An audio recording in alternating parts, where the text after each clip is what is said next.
Welcome to the Cairo Business Mojo Podcast, where we deconstruct the methods, marketing, and mindset of successful business people and chiropractors from around the world. And now your host, Dr. Richard Day. Yes, I am Dr. Richard Day, and this is the Cairo Business Mojo Podcast. Thanks so much for spending some of your day with me.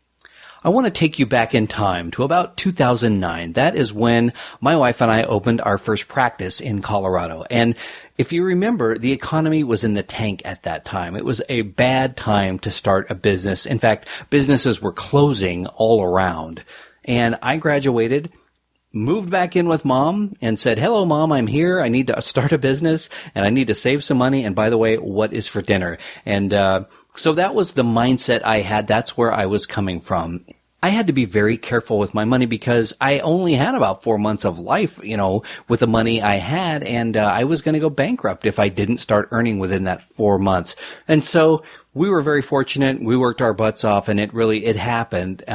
But where I was at was I had been open maybe a month, and our office was put together on a shoestring. I was fortunate enough that the tenant finish had been done, so there were some attorneys in there, and they really just moved their stuff out, and we moved our furniture in. We didn't even have to repaint anything. We could not afford any art on the walls, so what we did was we approached local artists and said, in exchange for hanging your art in our office, we are happy to, if it sells, give you 100% of the money, but send people on into our office and they can check it out, and that was really good for us to have people come in our office and figure out, where we are.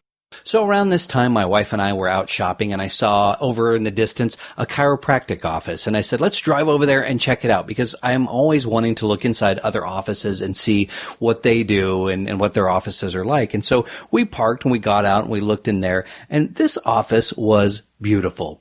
It had granite countertops and the big tiles, stonework, on the floor and on the walls. And it had this fountain that, like a weeping wall, this water came down one side of it. And it had a custom-made front counter that was kind of curvy and really cool looking. And the thing just was incredible looking. And right in that instant, I did not like my office anymore.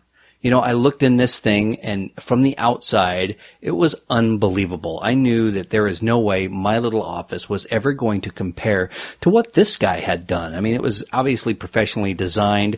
It had things like the Keurig coffee station sitting there, and that's easy enough to afford, right? But the rest of it I could not have afforded. No way. It was just the materials and the cost of construction, all of that.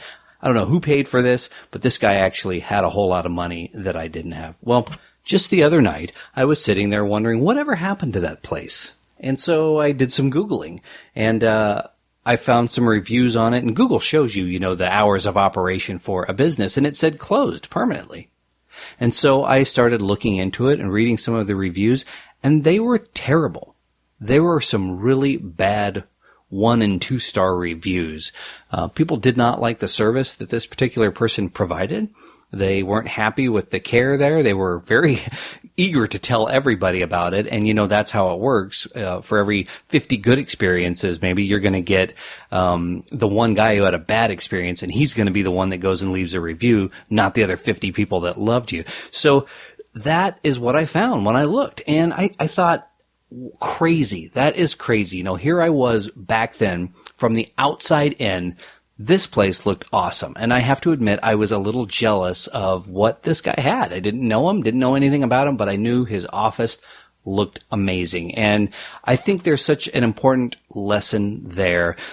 You look at other people's lives, you look at what they have, you look at what they own, the car they drive, who their husband is or their wife, and you really do not know from looking inside, from the outside, what it's really like. Is it really fantastic? Is it what it seems? Recently, Brad and Angelina, they split up. From the outside, they're both gorgeous people and they're movie stars and they're rich and what a life and everything. But obviously it was not all paradise. There are some problems, and we don't know what those are, of course. But, the point is that it is not perfect. Things are not what they seem. So if you're in a position in your practice or in your life and you're looking around at others thinking, gosh, I wish I had what they had.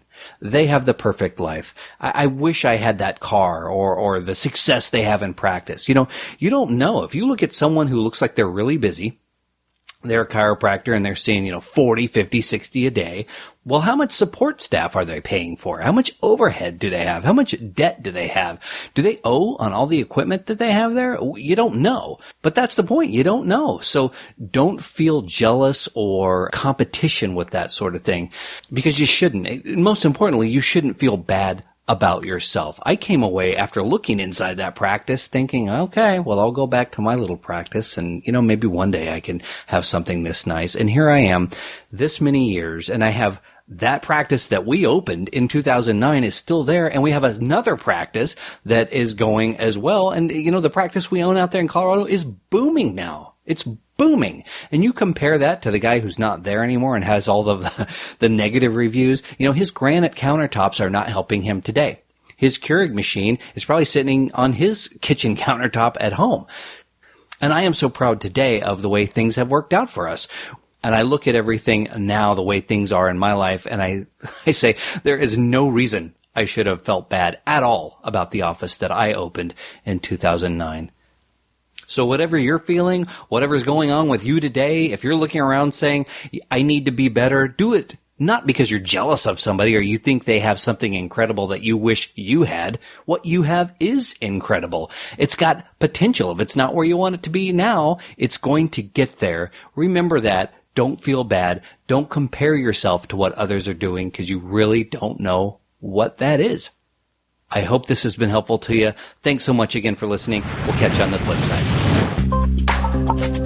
Thanks for listening to the Chiro Business Mojo podcast at www.chirobusinessmojo.com.